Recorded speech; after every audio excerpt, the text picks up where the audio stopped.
Salut tout le monde, je suis Henri. Amélie, hier soir, j'ai rêvé de mon travail idéal. C'était si réel. Je me suis réveillé avec l'envie de tout quitter pour réaliser ce rêve. Salut et bienvenue dans Bonjour Cast Français, chers auditeurs. Oh Henri, raconte-nous ce rêve. Moi aussi, j'ai souvent fantasmé sur l'emploi parfait. Et vous, nos auditeurs, quel serait votre travail de rêve? Écrivez-nous. Alors, dans mon rêve, j'étais guide touristique. Mais pas n'importe où.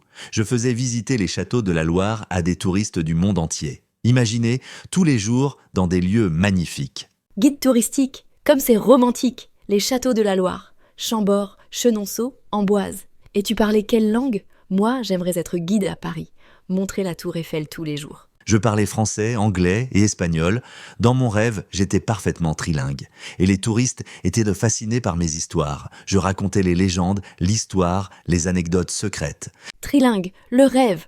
Moi, mon anglais n'est pas terrible. Il faudrait que je prenne des cours. Et c'est vrai que les guides racontent des histoires passionnantes. Tu travaillais combien d'heures par jour, nos auditeurs? Vous parlez combien de langues? Dans mon rêve, je commençais à 9 heures. Une visite le matin, une l'après-midi. Fini à 17 heures et tous les lundis libres. Parce que les châteaux étaient fermés. 4 jours de travail par semaine. 4 jours par semaine, le paradis. Moi, je rêve de la semaine de 4 jours. Plus de temps pour les loisirs, la famille, les voyages. Et ton salaire dans ce rêve? Tu étais bien payé? Excellente question. Je gagnais 3 000 € par mois, plus les pourboires des touristes satisfaits. Et l'été, pendant la haute saison, je pouvais gagner encore plus avec des visites privées. 3 000 €, pas mal pour un guide. Et les pourboires? C'est vrai que les touristes sont généreux quand ils sont contents. Et tu avais des collègues sympas? Une bonne ambiance de travail? Ah oui, mon équipe était fantastique. Il y avait Marie, guide spécialisée dans les jardins, Pierre, expert en architecture, et Anna, qui connaît toutes les histoires d'amour des rois et reines. Une équipe de passionnés. C'est important de bien s'entendre avec ses collègues. On passe tellement de temps au travail. Et vous déjeuniez ensemble? Moi, j'adore les déjeuners entre collègues. Tous les jours, dans de petits restaurants près des châteaux, terrines, rillettes, vins de Loire, et nous partagions nos anecdotes de touristes. Certains sont vraiment drôles. Des anecdotes de touristes, j'imagine. Moi, quand je voyage, je pose parfois des questions bêtes. Et ton patron? Il était comment? Sympa ou stressant?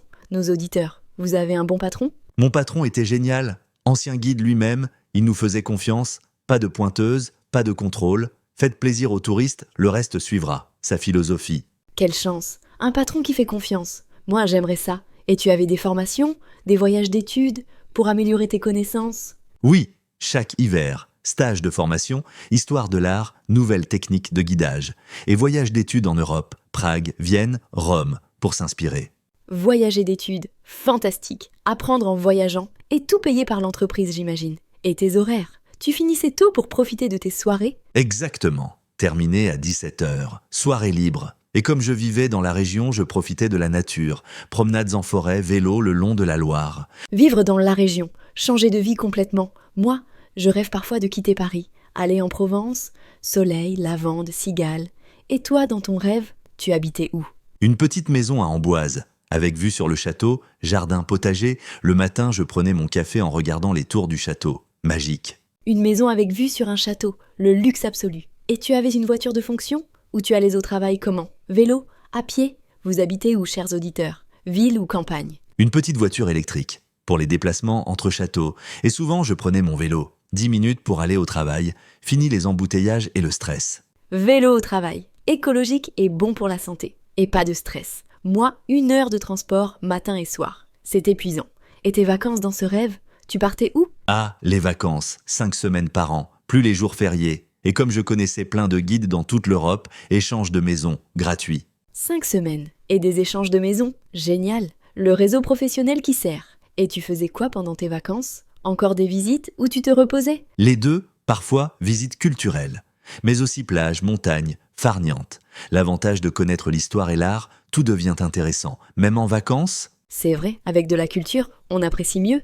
Et ta famille dans ce rêve? Tu étais marié? Des enfants? Ils étaient fiers de ton métier? Marié à une institutrice du village, 2 enfants. Et effectivement, ils étaient fiers. Papa qui fait découvrir les merveilles de France aux étrangers. Mission noble? Une institutrice. Parfait. Vacances scolaires ensemble. Et vos enfants parlaient plusieurs langues? Avec un papa guide touristique. Et vous, nos auditeurs, vos enfants sont fiers de votre métier? Bien sûr, français-anglais parfaitement. Et ils adoraient venir avec moi pendant les vacances scolaires. Ils connaissaient tous les châteaux par cœur. Mener ses enfants au travail, quelle chance. Moi, mon bureau, c'est pas très excitant pour des enfants. Et dans ton rêve, tu avais des projets, des ambitions? Oui, j'écrivais un livre, Les secrets cachés des châteaux de la Loire, toutes les histoires que les guides officiels ne racontent pas. Et je voulais créer ma propre agence. Un livre, excellente idée. Et ta propre agence. Être son propre patron, le rêve ultime. Tu aurais embauché combien de guides? Spécialisés dans quoi? Une petite agence, 5 guides maximum, chacun sa spécialité. Château, jardin, gastronomie, vin, visite sur mesure, qualité plutôt que quantité. Sur mesure, c'est l'avenir. Les touristes veulent de l'authentique, du personnalisé. Et tu aurais eu des clients réguliers, des habitués qui reviennent?